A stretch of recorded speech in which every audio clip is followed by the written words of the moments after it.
Yo quisiera primero decir que quisiéramos vivir en un mundo ideal, ¿no? Quisiéramos vivir en un mundo sin violencia, quisiéramos vivir en un mundo donde todo esté tan bien y tan reglamentado, que todo lo que ustedes dicen o todo lo que nosotros los expositores hemos dicho conjugue perfectamente. No es así, pues, no es así.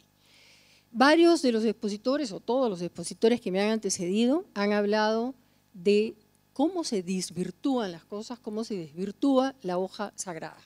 El evento se llama la hoja sagrada, ¿no?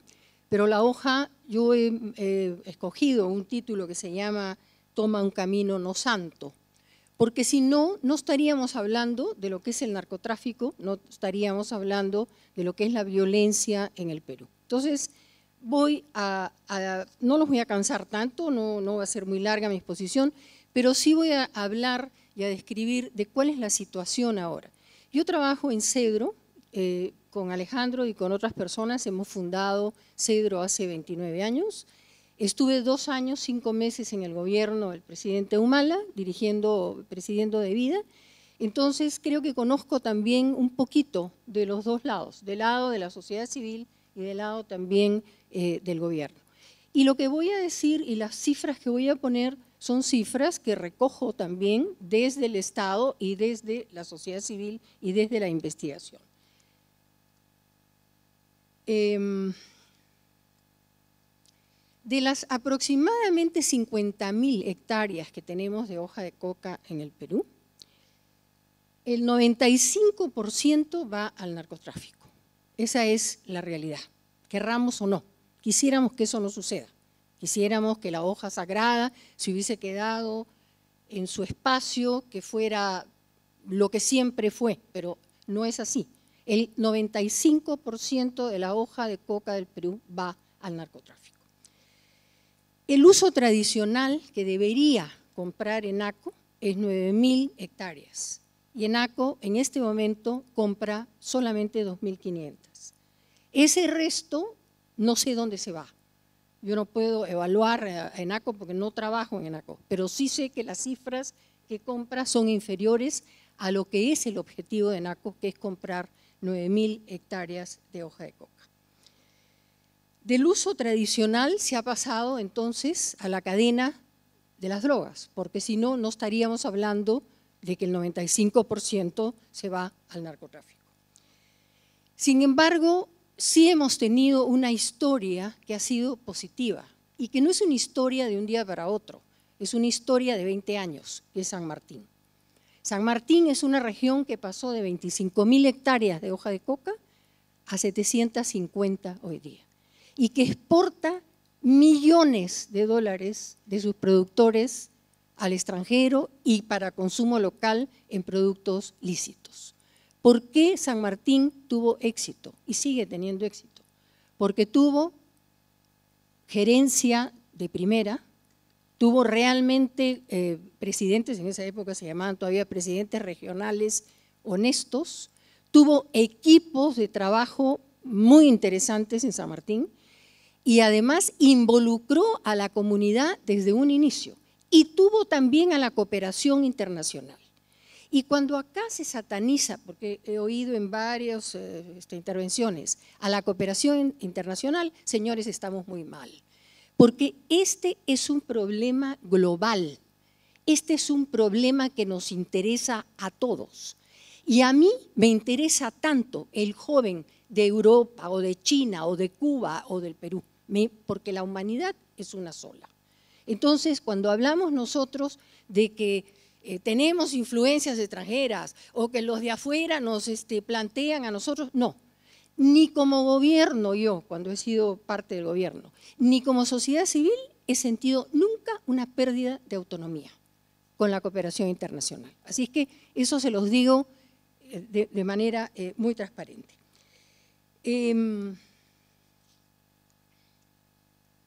Vamos a hacer un poquito de historia de qué cosa ha ido bien y qué cosa no ha ido tan bien en lo que significa la historia de la reconversión de la coca, que no es la coca tradicional o lícita. La coca tradicional lícita para el chacchado la respeto ampliamente y Cedro, mi institución, la respeta por supuesto doblemente. Es decir, no tenemos nada en contra del chacchado, lo respetamos y creemos que la hoja de coca, con todo lo que hemos oído esta mañana de los excelentes expositores, es algo que uno tiene que reverenciar como hoja sagrada. Otra cosa es la hoja de coca que va al narcotráfico. Cuando hablamos de un poco, digo, de historia,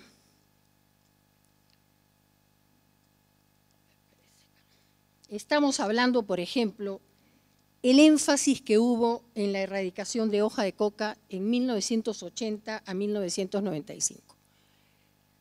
No hubo éxito, porque solamente se pensó y se enfatizó en erradicación.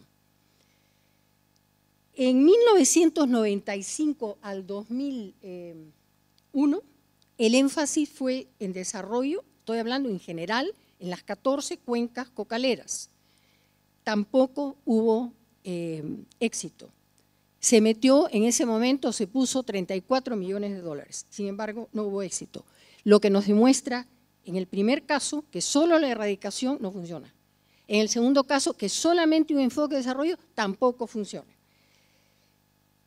En el 2002 hay intentos de erradicación voluntaria, que es un poco lo que se está hoy día pretendiendo en el BRAEM y que yo considero que es un fracaso. Se intentó la erradicación voluntaria con los campesinos, sin embargo los campesinos dejaban esos cocales o erradicaban, supuestamente, se iban a otros territorios y sembraban coca en otros lugares. O sea que tampoco hubo éxito en el 2002. Cuando hablamos nosotros de desarrollo alternativo, acá yo he visto que siempre hemos hablado de sustitución de cultivos. El desarrollo alternativo no es solamente sustitución de cultivos, es sustitución de cultivos, pero es fundamentalmente llevar al Estado a los lugares más apartados y con más violencia y con más problemas de narcotráfico y de estar involucrados en esta cadena perversa.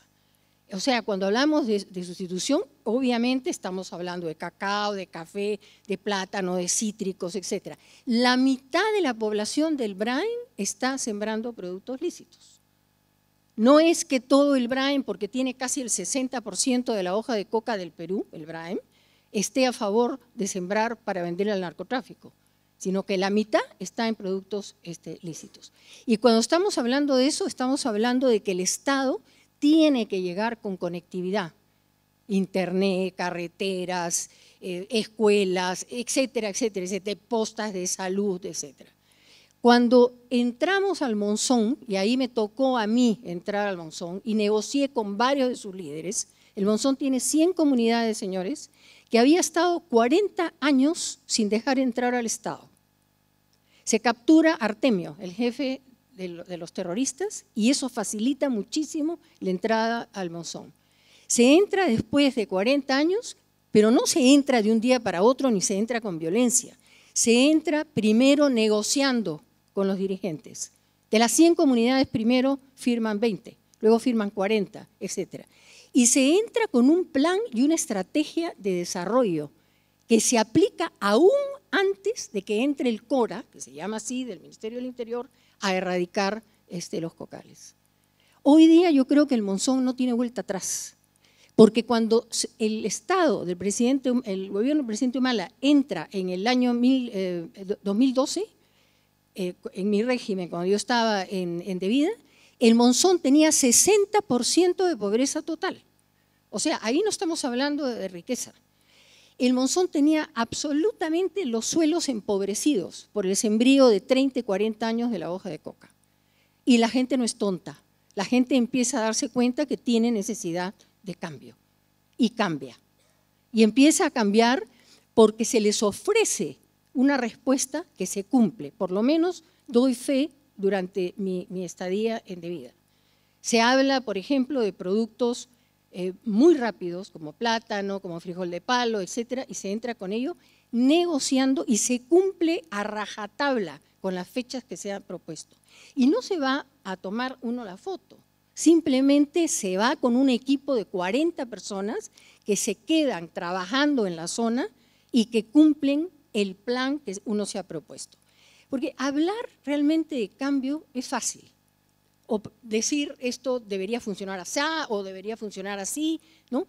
Pero hay gente que habla y durante 40 o 50 años no ha hecho un solo plan de desarrollo. Y los planes de desarrollo y los planes de cambio tienen que ser planes muy exhaustivos que se hacen con la comunidad. Hoy día Monzón, como les digo, no tiene vuelta atrás, porque tiene productos inmediatos, tiene ya presencia del Estado, quizás no toda la que quisiéramos, pero ya tiene presencia del Estado. Y tiene además, ahora que yo estoy en Cedro, y que eso es mérito de Alejandro, nuestro director, tiene 3 telecentros en 3 poblados del Monzón, que ha costado llevar satélite, que ha costado llevar la conectividad, que tienen los jóvenes cómo conectarse, y no solamente los jóvenes, los productores. Se han hecho cursos, por ejemplo, con el Banco de Crédito del Perú, para que la gente pueda saber lo que es el ahorro, lo que es un plan financiero, etcétera, etcétera, etcétera. Eso es parte del desarrollo y eso es parte de la modernidad. Porque ahora, por ejemplo, los productores no son ya engañados por algunos intermediarios que les pagaban tarde, mal y nunca, o les pagaban lo que fuese. Ahora los propios productores se conectan con los compradores, buscan los precios en el mercado. Nosotros tenemos en Cedro hoy 35 telecentros. El otro día estábamos en Lamas o en Pinto Recodo, por ejemplo, y la gente se comunicaba con Lyon, con Francia. En Francia eran las 11 de la noche, acá era las 6 de la tarde, ¿no es cierto?, en Lamas. ¿Por qué se estaban comunicando? Porque estaban vendiendo su cacao. En Pinto Recodo estaban comunicándose con cafetaleros. ¿Por qué? Porque estaban vendiendo el café directamente, sin que la gente la engañen. Porque a la gente, no voy a decir nombres, pero había intermediarios y había grandes empresas que los engañaban. Entonces, la modernidad implica planes estratégicos, implica esfuerzo, implica presencia del Estado. Cuando llegamos a Monzón, por ejemplo, estoy poniendo Monzón porque es emblemático, al igual que fue Huipoca en Ucayali, señores evidentemente viejos, mucho más que yo, desnutridos, etcétera, no tenían DNI, entonces no podían entrar a pensión 65. Cuando yo estoy hablando de presencia del Estado, es que vaya a RENIEC y la gente se inscriba. Y ahí hicimos lo que llamaban las ferias de inscripción y se inscribían 250, 300 personas solamente con una declaración a veces jurada, porque no tenían ni siquiera una partida de nacimiento ni nada. Entonces, esas personas podían acceder a pensión 65. Entonces, el cambio no es solamente sustitución de cultivos, que lo es. Y yo no concuerdo con Alejandro Camino de que es cuestión solamente del mercado. Entonces las señoras que están organizadas en comedores acá en el Perú y que se han bancado contra la tuberculosis y que dan raciones a gente que no tiene cómo pagar un almuerzo diario, deberían pues meterse al microtráfico, porque el microtráfico de drogas da más dinero. No es una cuestión solamente de dinero, ni es una cuestión de mercado, es una cuestión de ética. Y es una cuestión de que pensemos qué país queremos. Queremos que nuestros hijos, que nuestros nietos se metan en la microcomercialización, se metan en el narcotráfico, se metan a las pozas de maceración. No, pues, de ninguna manera. Ahora, yo no estoy planteando de que estamos en una situación ideal con lo que está haciendo hoy día el gobierno. La estrategia que nosotros empezamos a implementar en el 2012 al 2016, supuestamente, se paró. Hoy día, como les decía, hay una reconversión en el Braem, ¿no? El lugar donde más coca hay, como les digo, es el 60%, y sin embargo no se ha erradicado una sola hectárea de coca.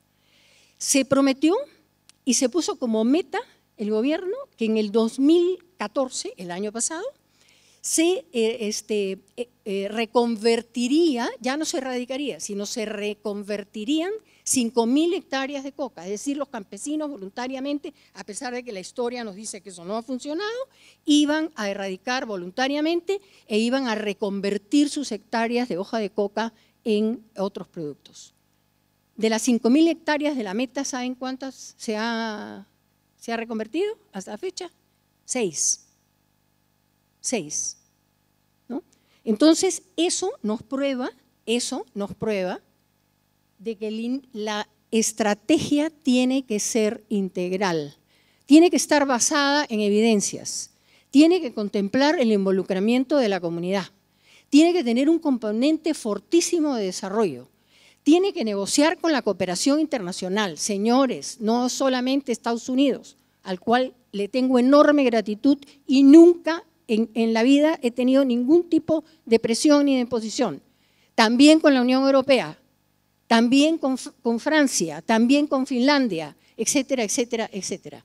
Este es un problema, y creo que varios de ustedes lo han dicho, es un problema global. Y no hay hoy día un discurso ya vigente que sea el de países productores y países consumidores. Estados Unidos también produce marihuana. Y cuando ustedes han hablado de la marihuana, algunos de ustedes, creo que Baldomero, habló de la marihuana, yo francamente, y lo digo y se lo digo también a mis amigos norteamericanos, yo creo que es un gran negocio. O sea, el desarrollo de la marihuana en Estados Unidos es un gran negocio. Y yo les voy a decir algo que quizás no lo hemos pensado hoy día, aunque se ha hablado del calentamiento global y se ha hablado algo del medio ambiente. Un productor con un invernadero de marihuana en Estados Unidos, vamos a poner en Colorado, paga mensualmente $25,000 de electricidad.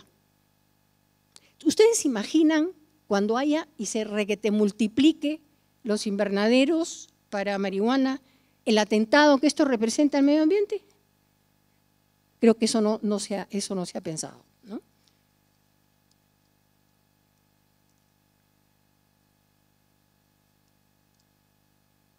Como decía, el balance tiene que ser entre desarrollo y erradicación.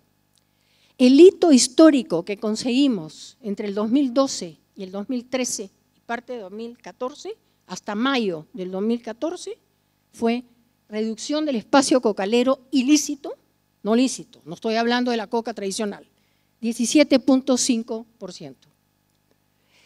Ahora, ustedes dirán, y a veces también me preguntan a mí, entonces se reducen tantas hectáreas, por ejemplo, se erradican 24.000 hectáreas que se erradicaron en esa época, ¿no? O 30.000, y entonces eso se disminuye. No, porque hay resiembra. En el gobierno del señor García, la resiembra era del 90%. ¿Por qué? Porque no había, como dije, una respuesta de desarrollo inmediato y la gente tiene que comer, ¿no? Y corrupción, obviamente, ¿no? Y usted me da pie para hablar de que, desgraciadamente no está acá el embajador de Bolivia, pero todos los días al Braem entran de 8 a 10 avionetas a comprar pasta básica de cocaína del Perú y a llevársela a Bolivia, donde se consume algo, no, la pasta básica se convierte en cocaína porque allá el procesamiento es más barato, ¿cierto? Entonces, se lleva a Bolivia, se va a Brasil, que se ha convertido en el primer consumidor de América Latina, no del mundo. Estados Unidos, desgraciadamente, también sigue siendo el primer consumidor de cocaína, aunque ha bajado su consumo en 45% en cocaína, ¿ya? Ha incrementado en opiáceos, ¿ya? Pero ha bajado en cocaína. Basémonos en evidencias, señoras, basémonos en evidencias. Acá lo peor que podemos hacer es tapar el sol con un dedo. Ni en Bolivia, ni en Perú, no, acá no. Acá el embajador, muy simpático, muy amable, nos pintó un mundo ideal de Bolivia. Pero las avionetas que vienen de Bolivia son con pilotos en un 90% bolivianos. Y en Santa Cruz, Bolivia, existe una escuela de pilotos donde pagan $25,000 a $30,000 por 3 meses y tienen su licencia de pilotos. Ahora, yo quisiera decirles algo que creo que también les puede interesar. Nosotros, hace años, en el 2000 o el 2001, me parece, tuvimos un fatal accidente que fue el bajarse una avioneta con misioneros en la selva peruana, ¿no? Se confundió con una avioneta de narcos y se bajó. Ahí nosotros, el gobierno peruano, firmó un convenio con los Estados Unidos y con otros socios para no bajarse, ¿cómo se dice? No tirarse las avionetas. Yo estoy totalmente de acuerdo en no tirarme las avionetas, perdónenme que les hable así, de tirarse las avionetas, por dos razones. Una, por derechos humanos, que es fundamental, y otra, porque si uno mata al piloto, está matando justamente la pita que uno tiene que jalar para llegar al capo de la mafia, ¿no? Sin embargo, hoy en el Congreso, el congresista Tubino ha presentado una ley. La gente tiene a veces muchas informaciones falsas y dice, el problema es que Estados Unidos no nos deja tirarnos las avionetas. No, el presidente de la República, sea el gobierno que sea, es el jefe supremo de las Fuerzas Armadas en el Perú y tiene todo el derecho de elegir si se tira las avionetas o no se las tira. Lo que no podemos hacer con Estados Unidos es usar, en ese caso, sus helicópteros, sus equipos o sus pilotos para tirarnos las avionetas. Pero la ayuda, el resto de la ayuda, sigue igual, como sigue igual la ayuda de la Unión Europea o de otros países. Entonces, yo quisiera aclarar esto porque es importante que se sepa, ¿no? ¿Se sacará la ley o no se sacará? No sabemos, porque el Congreso pues tiene sus tiempos, tiene sus demoras y tiene sus cosas, ¿no? ¿Cómo? Bueno, miren, todos estamos acá, espero, todos, contra la corrupción, ¿no es cierto? Cuando hablamos de que bajan 7 u 8 avionetas, cuando sabemos que hay bases militares en el BRAEM y las avionetas nos pasan por las narices y se incauta poquísimo de droga, entonces estamos hablando de corrupción, ¿no es cierto? No digo de todos, no digo generalizada, pero sí se está hablando de corrupción, ¿no? Ahora, los insumos químicos, que también es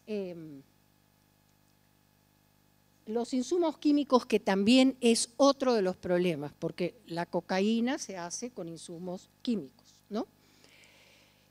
Ha mejorado en el sentido de que la fiscalización de insumos químicos pertenecía al Ministerio de la Producción. Hoy día se pasó a SUNAT.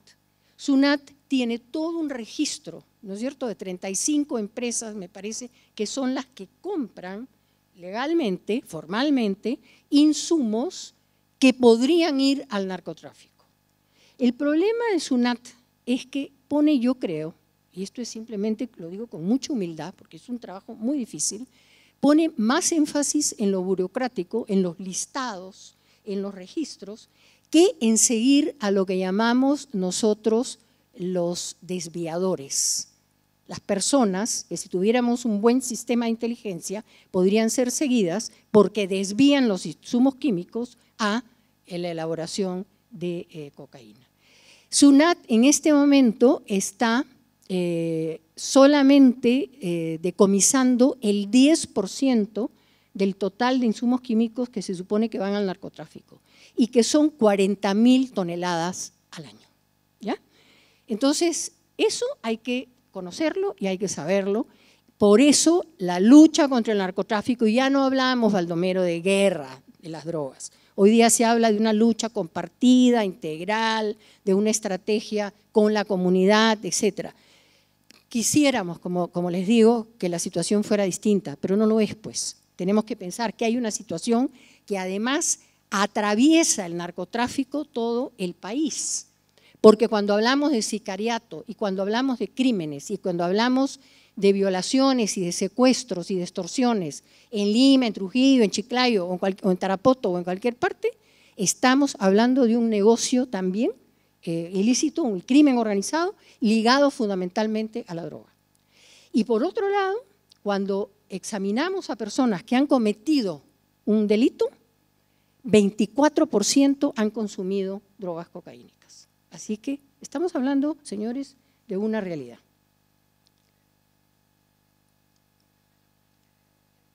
Es por las malas políticas, por las malas, porque tanto el gobierno de García como el gobierno de Toledo han sido sumamente débiles y porque no hay con este gobierno una continuidad y una estrategia firme y un desarrollo con mucho dinero del Estado que vaya, a pesar de que se incrementó el presupuesto de lucha contra el narcotráfico. Se necesita muchísimo más. Y se necesita gerencia, y se necesita transparencia, y se necesita luchar contra la corrupción. En el BRAE, en este momento, en el gobierno de García se pusieron 1.500 millones de soles y en el gobierno de Ollanta Humala se han puesto 5.000 millones de soles. Y en el BRAE en este momento hay 4.000 hombres, porque no hay mujeres para el ejército, ahí ni policía casi no hay, 4.000 hombres que están en el BRAE.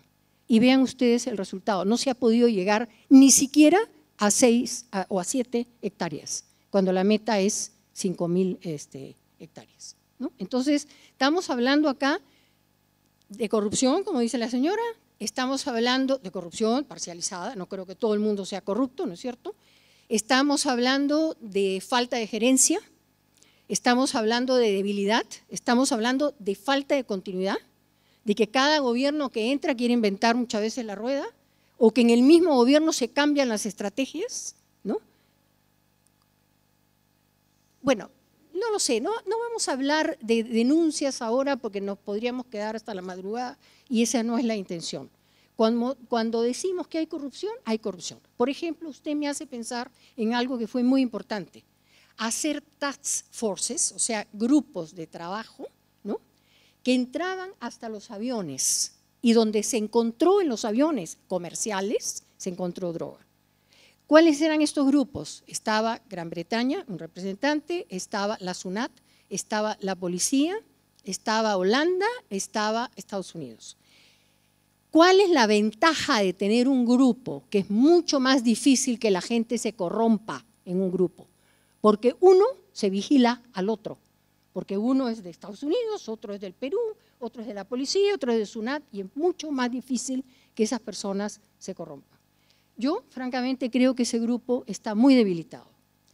Otra de las cosas que tenemos que ver, hablando de lo global, porque este es un problema global, es el asunto de Ameripol, ¿no es cierto?, de Interpol, etc. Ameripol está totalmente debilitado en el Perú, en el Ministerio del Interior, y debería tener una gran fuerza porque ha demostrado hacer seguimiento en la ruta de la cocaína, ¿no? Yo estuve en una excelente reunión de trabajo con los directivos de Ameripol en Roma, ¿no?, y realmente tienen éxitos rotundos, pero eso depende de cada uno de los países que realmente quiera tener y poner la fuerza y la voluntad política, ¿no? Bueno, ahí están los 6.500 millones, ¿no?, y también lo que se lava, ¿no? Creo que acá está.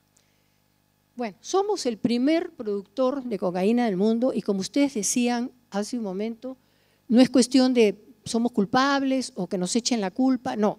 Esto es algo de responsabilidad compartida.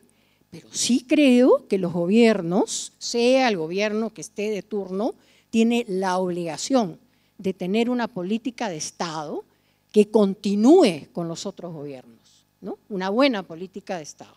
No creo que la responsabilidad compartida sea echarle la culpa a los gringos o echarle la culpa a los europeos, ¿no? 60% de la cocaína decomisada en el Perú iba a Europa, por ejemplo, ¿no? En este momento se ha descubierto, y ustedes tienen noción de eso, lo de Oropesa, ¿cierto? Lo de Oropesa. Bueno, Oropesa es una cadena enorme y nosotros hemos estado conversando antes de lo de Oropesa, sin saber todavía que iba a venir lo de Oropesa, con el sindicato, por ejemplo, de estibadores del Callao.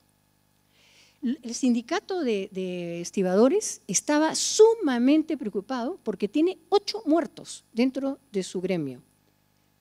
¿Qué hacen con estos pobres hombres? Los animan a consumir cocaína, porque además hay un mito, ¿no? Ya Alfonso ha hablado de mitos, el mito de yo voy a ser más poderoso, voy a tener más fuerza, voy a poder resistir más, no voy a tener un turno, sino voy a tener 2, etcétera, con la cocaína. Los enganchan con el consumo de cocaína. Luego los enganchan para que metan en los containers, en los baúles que van por las navieras a Europa, donde sea, ¿no? Metan droga y luego los matan. Tienen 8 muertos. Y cuando yo conversé con el presidente del sindicato, realmente me di cuenta que era un hombre tremendamente preocupado por su gremio, ¿no?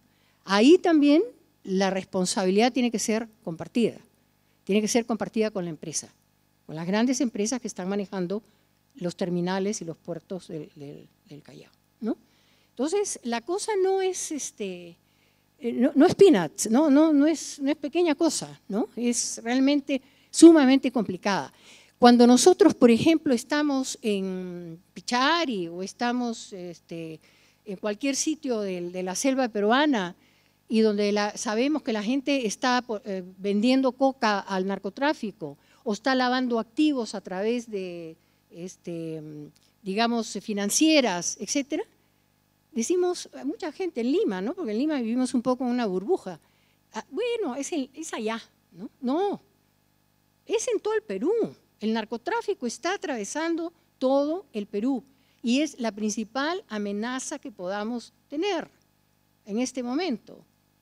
Y cuando vemos que una señora muy respetable, pero que tiene media hectárea en Santa Rosa o en Aina, en cualquier distrito muy pobre del Braen, recibe 400.000 soles de préstamo de una financiera, por favor, señores, no hay que ser adivino para saber que realmente se está lavando activos, se está lavando dinero, ¿no?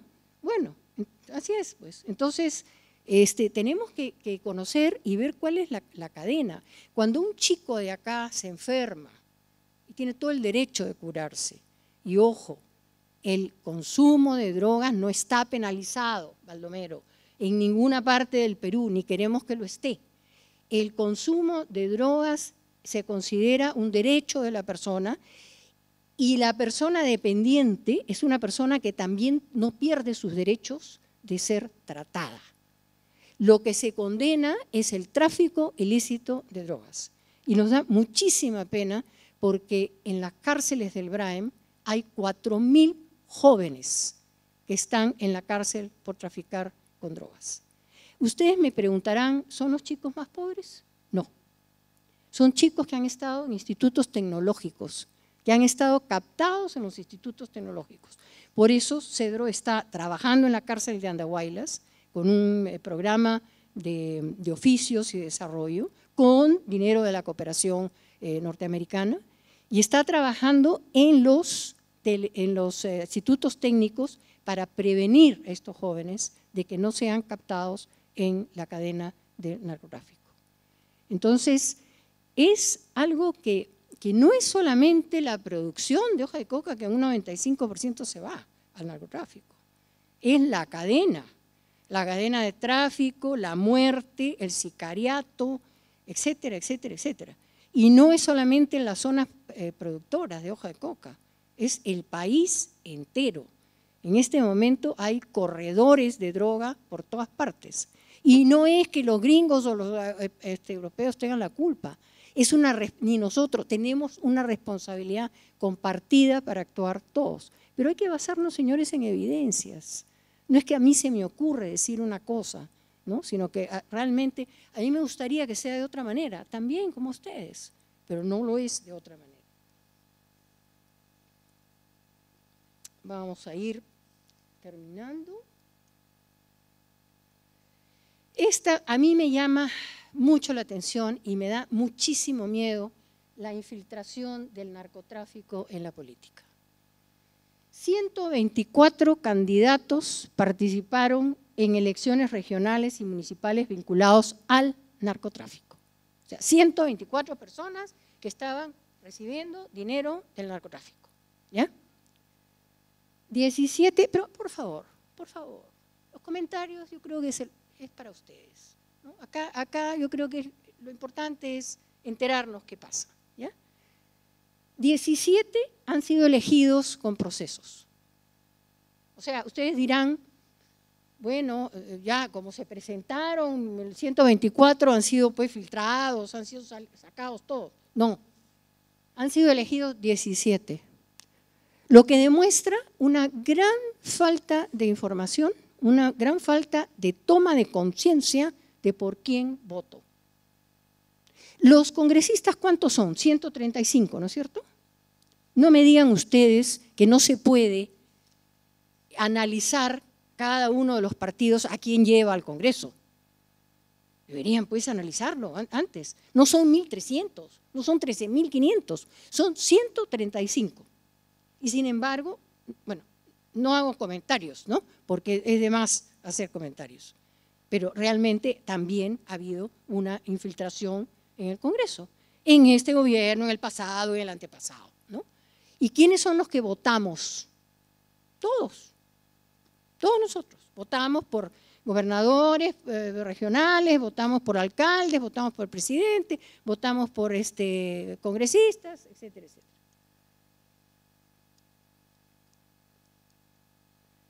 El narcotráfico, decía yo, es una amenaza enorme, genera violencia en las operaciones, mafias, cárteles, sicariato, pero también en el consumo.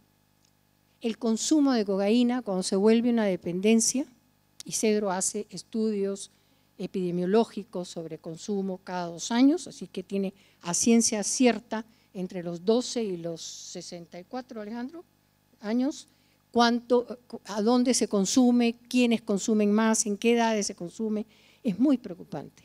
Es muy preocupante porque cada vez la edad es menor en el consumo. Si antes el promedio, por ejemplo, para iniciarse en marihuana era 21, hoy día es 17, ¿no? Si antes para el alcohol, que es un gravísimo problema en el país, y tú hablabas del tabaco, y el tabaco es lo que más mata en el mundo, mata más de 600 millones o algo así en el mundo, ¿no? En esta década, según la OPS, ¿no? Y mata, pues mata. De 10 laringes que se extraen en el neoplásico, 9 son por fumar, por ejemplo, ¿no? Bueno, los estudios epidemiológicos trabajan con tabaco, con alcohol, con cocaína, con marihuana, con inhalantes, etcétera, etcétera. Y cada vez, como les digo, la edad es cada vez más temprana. Pero lo que es más todavía preocupante es que no hay la capacidad para responder a los tratamientos de la gente que realmente tiene una dependencia y que necesita ayuda y que no pierde sus derechos, ¿no? Entonces, hay programas, por ejemplo, extraordinarios que se están manejando en Panamá, en Chile, Estados Unidos, montones de países, que se llaman tribunales de drogas, que es que cuando los jóvenes mayores de 18 han cometido un delito menor, no digo homicidio, sino delito menor, pero consumen drogas, se les trata de manera digna, separada, de la cárcel misma, para poder hacer que la reincidencia tenga menos probabilidades de ocurrir. Eso yo quise ponerlo en el Perú y no tuve respuesta realmente cuando estuve en el gobierno. Ojalá que en el próximo gobierno se escuche esto, para que realmente haya tratamientos alternativos, sobre todo para gente joven. Pero ojo, el consumo no es penalizado, no queremos que esté penalizado, que eso les quede bien claro, porque hay mucha confusión sobre discriminalización, despenalización, la gente confunde eso, ¿no? Entonces, el otro día leía un informe de no sé qué país y decía, en el Perú se penaliza el consumo de drogas. No, felizmente no se penaliza, ¿ya? Pero, bueno. Bueno, yo voy a dejar con Ramón la ponencia, porque hay cosas, por ejemplo, que son un poco ya más técnicas de cómo se hace la cocaína, qué se usa, etcétera, etcétera, ¿no? Pero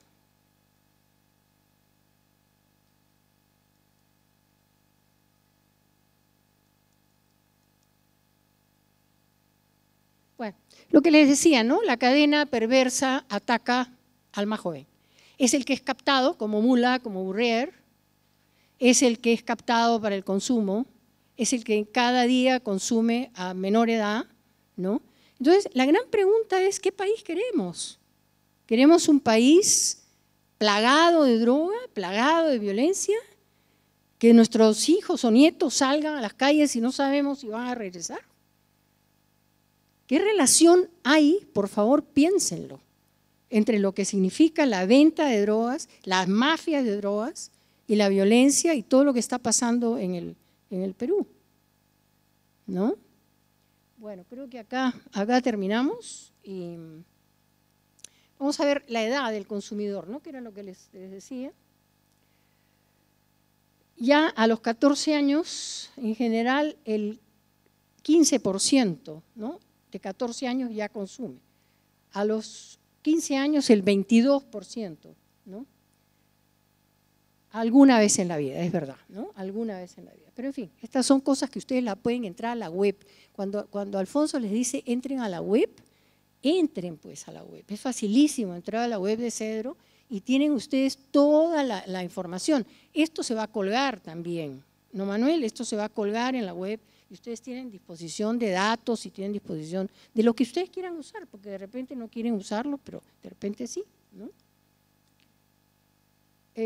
Antes las mujeres consumíamos mucho menos que los hombres, hoy día estamos casi igualadas. ¿Cuál creen ustedes que es la droga que solamente las mujeres consumen más? A ver, apuestas. No, los sedantes, los antidepresivos, los ansiolíticos, porque hay toda una cultura también muchas veces de los médicos, no digo de todos señores, de recetar en lugar de ir a la raíz del problema. Pero tampoco nos caigamos en el fatalismo, ¿no? Puedes haber tenido una infancia súper fregada, con una madre violenta que te ha masacrado, ¿no es cierto?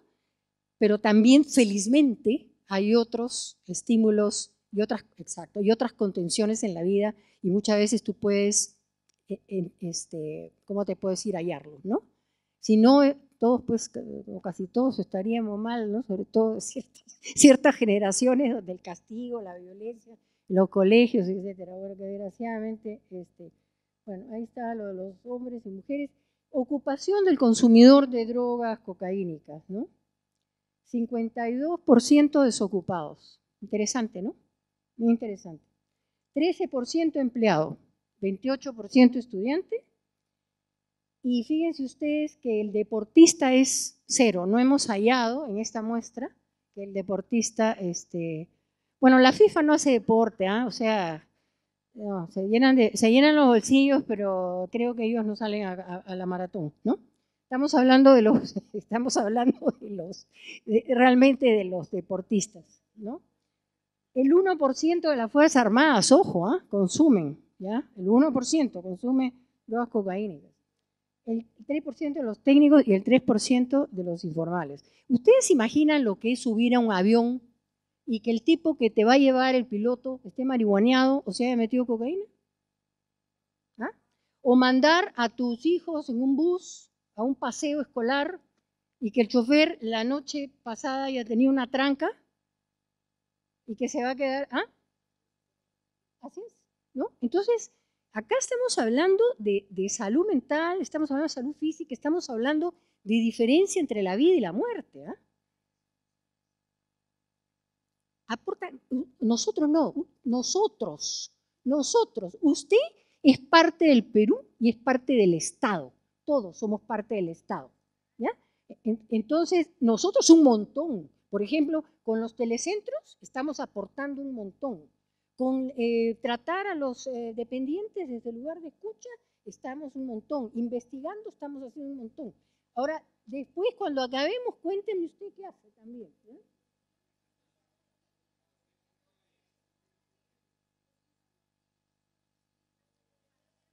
Acabo de hablar de los insumos químicos. Señora, acabo de hablar de los insumos químicos.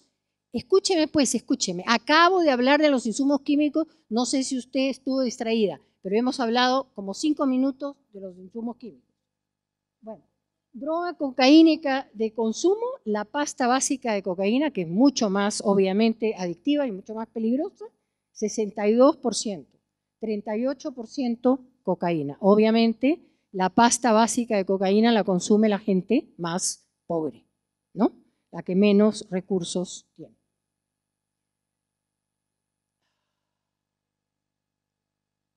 Bueno,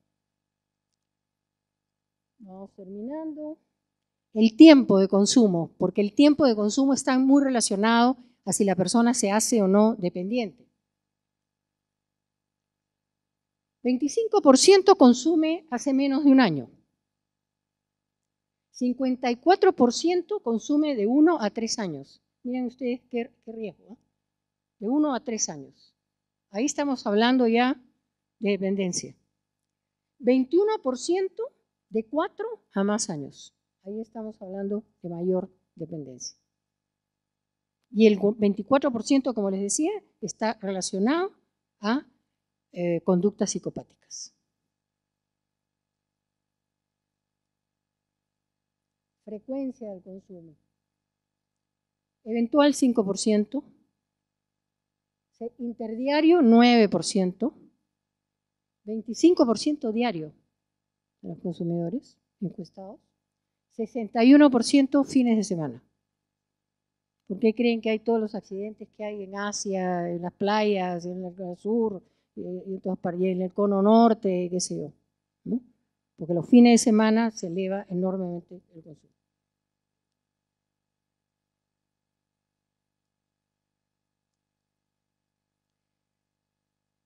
Bueno, lo que decía, ¿no? Está ligado a comportamientos psicopáticos, delictivos, ¿no? Cuando la mamá empieza a ver pues, que se le desaparecen al papá las cosas, ¿no? Que se le robaron el motor incluso de la lavadora, ¿no? Que se le desapareció a la mamá la plata para el mercado, etcétera, etcétera. Estamos hablando ya de una dependencia y de una conducta compulsiva, ¿no? Que necesita tratamiento. ¿Cuántas camas creen ustedes que hay en el Perú para alrededor de 150.000 consumidores de drogas cocaínicas? Vamos a poner que el 10% necesitase tratarse en algún momento. ¿Cuántas camas cree? A ver, apueste. Bueno, por ahí está, porque son 700 camas. Y no hay una sola cama para mujeres. No hay tratamiento desde el Estado para mujeres. Sin embargo, todavía no se aplica el reglamento, la ley, para que los centros terapéuticos con vallas y con capacitación y con fiscalización puedan ser integrados a todo un sistema de salud y de tratamiento. Y lo ideal, ustedes han hablado de seguros, lo ideal sería que también los seguros pudiesen intervenir, ¿no? Porque el alcoholismo es una enfermedad, las dependencias a la cocaína o a la pasta son una enfermedad, ¿no? Pero en fin, todavía estamos un poquito lejos de llegar a eso. Bueno, gracias. Gracias.